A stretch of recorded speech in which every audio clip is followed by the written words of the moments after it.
Everybody, it's Stream, and today we have a 9-game slate that starts at 1:35 Eastern. This slate is pretty good.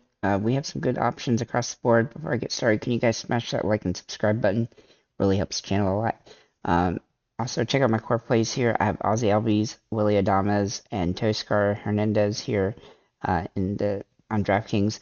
I won't be doing FanDuel today, so do keep that in mind. With that said, let's get into the players that we do like today. So we're going to start with Logan Gilbert for Seattle. He's facing Detroit, which is a great matchup for him. He's got 25 fantasy point potential. He's priced pretty fairly here. Keep in mind he may give up a run or two, but the K should help. He's had some really good strikeout games so far this year, and I like his upside in this matchup. Hunter Brown for Houston is also in play. He's got a good matchup here against Chicago White Sox. He's had 3 booms and 4 busts so far this season. It's hard to make sense of his start, but he does seem moderately risky here. But he definitely has some strikeout potential, and when he has good games, they tend to be really good. So he's priced still pretty fairly, so I think he's definitely worth a PT look on this particular slate. Max Scherzer for the Mets is playing today, and while he has not been good in all the games that he's played so far this season, he's had 2 good ones and 3 really bad ones. He seems like he's kind of a contrarian option today, not really a must-play by any stretch. The K rate has not been great either, but at some point he should be able to get going. And if he does draw the start, of which it looks like he should have some viability today. So we'll have to wait and see, what this game looks like for him, and if he draws a start. But if he does draw it, he's definitely in consideration since he's got such a good matchup. And then Marcus Stroman for Chicago Cubs is facing Minnesota, who has got the lowest batting average in Major League Baseball right now. He doesn't tend to be super flashy, but he's had 7 quality starts in 8 games so far this year, and he has only 2 games under 17 fantasy points. He's got some pretty good solid stuff here. He's $8,500 makes him very rosterable, and so he's got some nice potential here. Lucas Giolito for Chicago White Sox is facing Houston, which is probably the toughest matchup of the top tier options in the pitching ranks, but the matchup here obviously is not ideal. But he's had 5 quality starts in the last 6. He's got nice potential here for this matchup. I like his upside, though he is a little bit riskier simply because of the situation, and the team he's facing with. The other 4 pitchers have much easier situations. Moving into the catchers, we're going to start with Adley Rutschman for Baltimore. Now, he's pretty expensive, but he has hit the ball really well the last few games. I like his upside, good batting average, and he has home run potential, and that's the kind of stuff that we want to look for when we're trying to figure out a good catcher. He is pricey, though, so do keep that in mind. Tom Murphy is also in play. If he draws a start for Seattle, he's going to have some nice upside in this matchup. He's got good potential, a little bit risky, but he has home run or bust kind of potential if he draws a start. So do make sure he draws a start, though. Francisco Alvarez, if he draws a start, he would definitely be in play today for the Mets, as he does have home run potential. He is somewhat of a bit of a bust play, though, so do keep that in mind, but he definitely has some nice upside in this situation. Travis d'Arnaud for the Braves is also in play for here.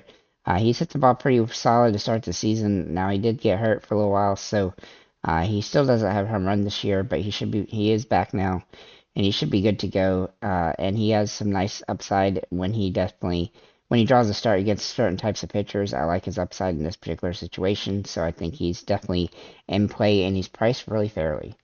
Moving to first base, we'll look at Vlad Jr. for Toronto. He's hit the ball extremely well lately. Even without the home runs, he's getting fantasy points in most games.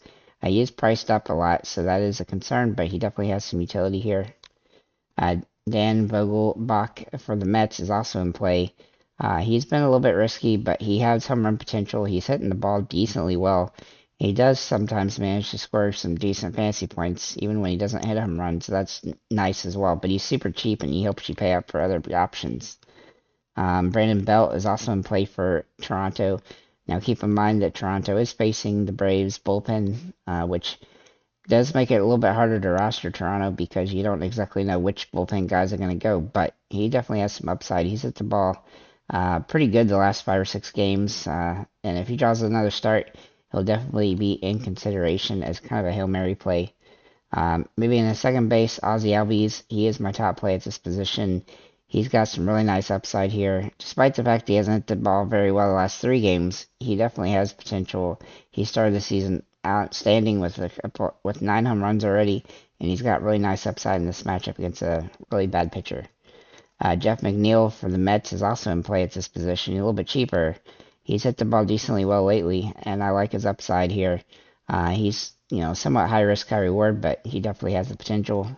And then Jose Cabrera for Seattle. He's kind of a high risk, high reward option here at $2,700. He's nearly minimum priced, but he's been hitting the ball pretty well despite not having a home run. He also has stolen base potential, which is definitely a nice added bonus here. Maybe at third base, we'll look at Austin Riley, who, if you can afford him, then he's definitely in play today for Atlanta. He's got some really nice upside in this matchup. He's hit the ball pretty well. He's also got home run potential, and even though he hasn't had a great fantasy game in about a week, he is getting some hits, and he is getting walks some, so I think he's got some potential here, though he is priced pretty high.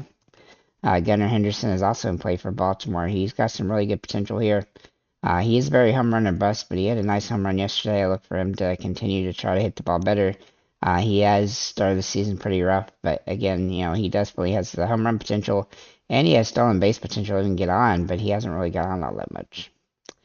Then we'll look at Eugenio Suarez for Seattle. He's kind of a contrarian option off of Riley if you want.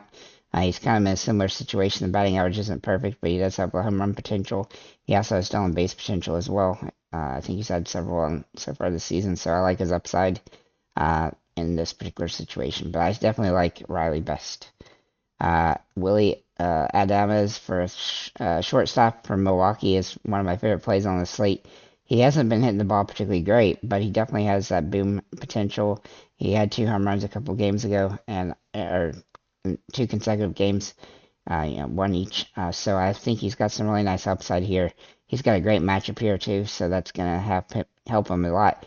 He's also a lot better at home when it comes to the batting average, which is 257 on home and 194 on the road. I really like him. I really like his upside in this situation. Then we'll look at Jose Cabrera, can also play shortstop, but I do think Willie Adames is just the best play at the position by far. Moving to the outfield, we'll look at Aaron Judge, who is very expensive here, but he is in play as a top-tier option. He had 2 home runs yesterday for the first time in a little while, and I expect him to continue to try to smash home runs. He has kind of been a little bit slow to start the season. Toscar Hernandez is just too cheap for this potential here. He does sometimes become a boomer bust play, but I really do like his upside in this matchup. He's hitting the ball decently well the last few games, and so I like his potential for another home run and also some nice upside. Julio Rodriguez is also in play for Seattle. He has some really good upside here. He hasn't had a great batting average, but he has got a lot of home runs, and so if he can continue to hit home runs, then he's definitely going to be somebody you can roster. He also has stolen base potential when he can get on, but he's been striking out some. Then we'll look at Ronald Acuna here for Atlanta. He has got some absolutely massive upside. He has hit the ball extremely well this season. He's also been getting stolen bases, home runs, etc., etc. So I really like his upside. He's very expensive, which is why he's hard to roster. He's the same price as Judge almost. So then AJ Pollock for Seattle. He is a pretty cheap option. He hasn't hit the ball particularly great this season. His batting average is terrible, but he definitely has upside in this matchup. He's kind of a Hail Mary play. Josh Lowe is also in play for Tampa Bay. He's hit the ball pretty well to start the year. I like his upside in this matchup. He is somewhat high risk, high reward, but he definitely has that boom potential here, and the batting average has been good. As long as he draws a start, he's definitely in consideration. Brandon Nimmo is in play for the Mets. He's just been hitting the ball extremely well so far. Not a big home run guy, but he does have stolen base potential. He doesn't, he does manage to get hits or do something in most games, so I really like that potential. His price is a little bit high, but he's definitely worth a consideration today. And then Jack Sawinski for Pittsburgh against Baltimore. He's got some nice upside here. He's got good potential, and so I like to start here. But he is a little bit riskier than some of the other options due to the batting average and it's kind of come down. And then finally, Jesse Winker, who has been absolutely abysmal so far this season. At some point, he's going to hit some home runs. He's very capable, but he's not starting every game now because he's not played well, so that could definitely hurt him. But if he does draw a start, he's definitely somebody worth a look as a minimum priced option. So with that said, guys, thank you for liking, commenting, subscribing. If you have any comments or questions, feel free to leave them below, and have a nice day, guys.